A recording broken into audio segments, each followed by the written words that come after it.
Aux États-Unis, les affaires étrangères annonçaient il y a quelques jours qu'il était nécessaire pour l'UNRWA de se réformer. Nouveau coup dur porté à l'Agence pour les réfugiés palestiniens, une aide conséquente qui lui était destinée et pour le moment suspendue. Laura Jeannot. Ce sont deux budgets distincts au profit de l'UNRWA qui avaient initialement été annoncés par les États-Unis. Une contribution volontaire de 60 millions de dollars, aujourd'hui confirmée, et une autre enveloppe de 65 millions, dont 45 d'aide alimentaire, qui est, elle, aujourd'hui en suspens. C'est une contribution que nous songions accorder au début de l'année 2018. 45 millions de dollars pour l'appel d'urgence des territoires palestiniens et de Gaza. Nous fournissons régulièrement ce type d'aide. Lorsque nous avons fait passer notre note à l'UNRWA, nous avons été clairs. C'était un engagement, mais pas une garantie. Et pour le moment, nous ne fournirons pas cette aide.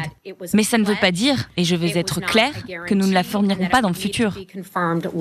Suite à cette déclaration, la porte-parole des affaires étrangères américaines a tenu à clarifier les choses. Il n'y a aucun lien entre le gel de cette aide et les critiques palestiniennes adressées à Donald Trump après sa déclaration sur le statut de Jérusalem. Le fonctionnement de l'UNRWA doit par contre changer.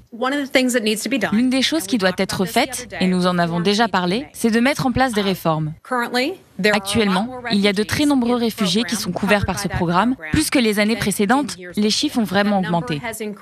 Il faut que les budgets soient plus conséquents et qu'ils viennent d'autres pays, y compris arabes, pour pouvoir accorder des aides à ces réfugiés. Nous demandons à ces pays de faire plus. Il n'y a pas de raison que nous soyons le principal donateur pour toutes les organisations du monde. D'autres pays doivent intervenir.